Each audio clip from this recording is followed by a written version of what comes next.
Hello friends, आपका एक बार फिर स्वागत है उगम एजुकेशन फाउंडेशन की डिजिटल पहल ई संवाद में। आई होप कि आप सभी खूब मज़े में होंगे। आइए आज क्लास 10वीं के राजनीतिक विज्ञान विषय में आगे बढ़ते हैं और समझते हैं अध्याय 2 यानी कि संघवाद को। हमेशा की तरह इस बार हम सरल और सटीक तरीकों से समझेंगे कि संघवाद और संघीय व्यवस्था क्या है। संघवाद के प्रकारों को समझेंगे, संघीय शासन व्यवस्था की विशेषताओं को जानेंगे और अंत में संघवाद की स्थापना के विभिन्न तरीकों को भी जानेंगे। तो चलिए शुरू से शुरू करते हैं और समझते हैं कि ये संघवाद होता क्या है। दरअसल संघवाद एक ऐसे शासन व्यवस्था का नाम है जो सत्ता को अलग अलग इकाइयों या यूनिट के स्तरों पर बांटकर चलाया जाता है। इसका मतलब यह हुआ कि सरकार को केंद्र, राज्य और स्थानीय स्तरों पर बांट दिया जाता है। लोकतंत्र में जब सरकार दो या दो से अधिक स्तरों पर बंटकर काम करती है तो यह व्यवस्था संघवाद कहलाती है। इससे होता यह है कि एक ही लोकतांत्रिक व्यवस्था के अंदर अलग अलग इलाकों का एक साथ रहना और एक साथ चलना संभव हो पाता है। तो आइए अब समझते हैं दुनिया भर के लोकतांत्रिक व्यवस्था को। यह शासन व्यवस्था मुख्यतः दो प्रकार के होते हैं। पहला संघीय शासन व्यवस्था, दूसरा एकात्मक शासन व्यवस्था। तो आइए पहले समझते हैं कि संघीय शासन व्यवस्था क्या है। संघीय शासन व्यवस्था के तहत शासन की शक्तियों को केंद्र, राज्य और अन्य इकाइयों के बीच विभाजित किया जाता है। जैसा कि आपको पता है कि हमारे देश भारत में केंद्र सरकार, राज्य सरकार और पंचायती राज के बीच शासन की शक्ति को बांटा गया है। आमतौर पर संघीय शासन व्यवस्था में दो स्तरों पर सरकारें होती है। इसमें एक सरकार जो पूरे देश के लिए होती है, जिसके जिम्मे राष्ट्रीय महत्व जैसे विदेश नीति, आर्मी इत्यादि होते हैं, यह सरकार केंद्र सरकार कहलाती है। दूसरी सरकार राज्य या प्रांतों के स्तर की सरकारें होती है जो शासन के रोजमर्रा के कामकाज को देखती है। इन्हें राज्य सरकार कहते हैं। संघीय शासन व्यवस्था में इन दोनों स्तर की सरकारें अपने अपने स्तर पर स्वतंत्र होकर अपना अपना काम करती हैं। संघीय व्यवस्था में केंद्रीय सरकार राज्य सरकार को कुछ खास करने का यानी राज्य के मौलिक अधिकार के विपरीत कोई आदेश नहीं दे सकती। राज्य सरकारों के पास अपनी शक्तियां होती है और इन शक्तियों के उपयोग के लिए वह केंद्रीय सरकार के प्रति जवाबदेह नहीं होती है। दोनों ही सरकारें यानी केंद्रीय सरकार और राज्य सरकार अपने अपने स्तर पर लोगों के प्रति यानी जनता के प्रति जवाबदेह होती है। आपको याद होगा हमने पिछले अध्याय में बेल्जियम के बारे में पढ़ा था। बेल्जियम इस संघीय शासन व्यवस्था का एक सुंदर उदाहरण है। आइए अब एकात्मक शासन व्यवस्था को समझते हैं। एकात्मक शासन व्यवस्था में केंद्रीय सरकार के पास ही सारे अधिकार होते हैं। शक्ति और अधिकार के मामलों में एकात्मक शासन व्यवस्था संघीय शासन व्यवस्था से ठीक विपरीत होता है, यानी उल्टा होता है। इस व्यवस्था में शासन का एक ही स्तर होता है और बाकी इकाइयां उसके अधीन यानी उसके अंदर रहकर काम करती हैं। इसमें केंद्रीय सरकार प्रांतीय या स्थानीय सरकारों को आदेश दे सकती है। एकात्मक शासन में केंद्र राज्य से कभी भी उसके अधिकार को छीन सकता है यानी वापस ले सकता है। एकात्मक शासन व्यवस्था का उदाहरण है श्रीलंका। वहां एकात्मक तरीके से केंद्र सरकार सक्रिय रहती है।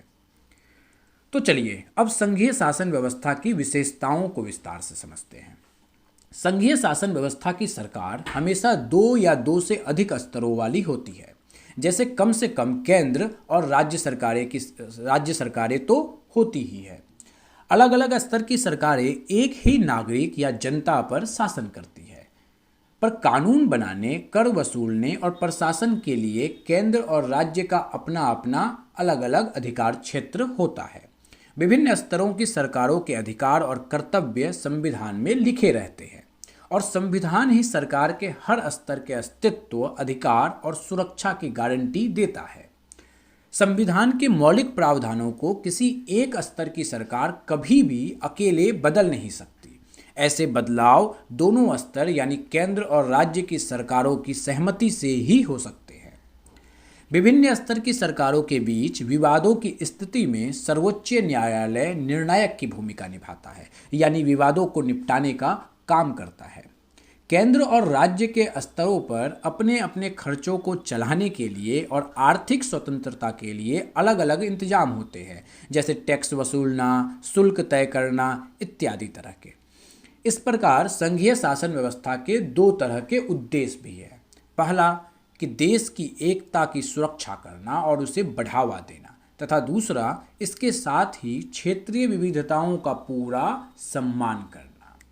तो यहाँ संघीय व्यवस्था के गठन और कामकाज के लिए दो चीज़ें जो सबसे ज़्यादा महत्वपूर्ण है उसको पहले समझ लेते हैं।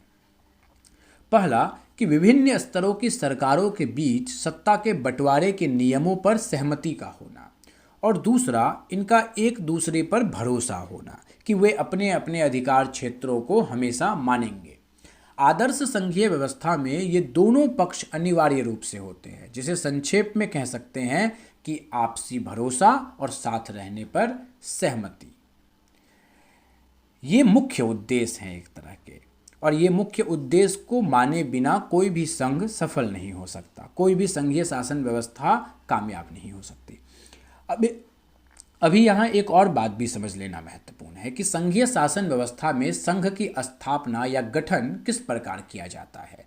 तो यहाँ ध्यान देने वाली बात यह है कि संघीय शासन व्यवस्था में सत्ता का बंटवारा अमूमन अलग अलग किस्म के होते हैं, या यह कहें कि अलग अलग किस्म के हो सकते हैं, और यह कई बार इस बात पर निर्भर करता है कि संघ की स्थापना किन ऐतिहासिक संदर्भों में हुई है। इसको ऐसे समझिए कि जब कोई संघ बनाया जाता है तब उसकी परिस्थितियां क्या होती है, संघ का गठन इस बात पर निर्भर करता है। तो आमतौर पर संघीय शासन व्यवस्था दो तरीकों से गठित होती है। पहला तरीका है दो या दो से अधिक स्वतंत्र राष्ट्रों को साथ लाकर एक बड़ी इकाई यानी संघ का गठन करना। इसमें दोनों स्वतंत्र राष्ट्र या दो से ज़्यादा जो राष्ट्र हैं जो आपस में संघ के लिए एकजुट हुए हैं, वह अपनी संप्रभुता यानी हित और अधिकार को साथ रखते हैं, अपनी अलग अलग पहचान को भी बनाए रखते हैं और अपनी सुरक्षा या खुशहाली बढ़ाने का रास्ता अख्तियार करते हैं। इस तरह के संघ बनाने के उदाहरण है संयुक्त राज्य अमेरिका, स्विट्जरलैंड, ऑस्ट्रेलिया इत्यादि। इसमें सभी प्रांतों को बराबर के अधिकार होते हैं और इस व्यवस्था में राज्य कई मामलों में केंद्र से ज़्यादा ताकतवर होते हैं। दूसरा तरीका है बड़े देश द्वारा अपनी आंतरिक विविधता यानी अलग अलग अस्तित्व को ध्यान में रखते हुए राज्यों का गठन करना और फिर राज्य और राष्ट्रीय सरकारों के बीच यानी केंद्रीय सरकारों के बीच सत्ता का बंटवारा कर देना। भारत, बेल्जियम और स्पेन इसके उदाहरण हैं। इसमें राज्यों के अपेक्षा केंद्र ज़्यादा ताकतवर होता है। अक्सर इस व्यवस्था में राज्यों को एक समान या कभी कभी विशेष अधिकार भी दिए जाते हैं, जैसे भारत में मणिपुर, मेघालय, मिजोरम जैसे 11 राज्यों को विशेष अधिकार प्राप्त हैं। तो चलिए अब अंत में माइंड मैप के माध्यम से अपनी समझ को और भी मजबूत बनाते हैं और एक बार फिर से समझते हैं कि संघवाद या संघीय शासन व्यवस्था है क्या, इसकी विशेषता क्या है, इसका गठन किस प्रकार होता है और इसके मोटे मोटे परिणाम देखने को क्या मिलते हैं। तो संघवाद या संघीय व्यवस्था क्या है? यह दो या दो से अधिक स्तरों की सरकारों द्वारा एक साथ शासन व्यवस्था चलाने का लोकतांत्रिक तरीका है। इसकी विशेषता क्या है? इसकी विशेषता है इसमें दो या दो से अधिक स्तरों की सरकारें होती है। सभी स्तरों के सरकारों का अपना अपना अधिकार क्षेत्र होता है। सरकारों के अधिकार कर्तव्य संविधान में लिखे होते हैं। सरकारें संविधान के अनुसार चलती है। कोई भी सरकार अकेले ही संविधान के मौलिक प्रावधानों को बदल नहीं सकती है। सरकारों के बीच के विवादों को निपटाने के लिए सर्वोच्च न्यायालय होते हैं। इसका गठन कैसे होता है? इसका गठन दो या दो से अधिक स्वतंत्र राष्ट्रों या क्षेत्रों द्वारा आपसी सहमति और भरोसे के बुनियाद पर होता है। इसके परिणाम क्या होते हैं? परिणाम स्वरूप देखा गया है कि ऐसे संघों या देशों में विभिन्न क्षेत्र, राज्य, प्रांत को अपने अपने हित और विकास के लिए निर्णय लेने और शासन चलाने का अधिकार और स्वतंत्रता होता है, जिससे व्यक्ति, क्षेत्र और राष्ट्र का खूब विकास होता है। इसलिए यह कामयाब और सुंदर व्यवस्था शासन का माना जाता है। तो चलिए आज के इस वीडियो को यहीं समाप्त करते हैं। मुझे उम्मीद है कि आपको खूब मज़ा आया होगा और आप संघीय और एकात्मक शासन व्यवस्था के बारे में अपने दोस्तों और परिवार के सदस्यों के साथ खूब बातचीत करने वाले हैं। मैं चाहूँगा कि आप एक बार फिर अध्याय के अंत में दिए गए सवालों को भी देखें और अपनी समझ के अनुसार उन सवालों को सुलझाने का प्रयास करें। तो अब मिलते हैं अगले वीडियो में। तब तक के लिए bye bye and thank you very much.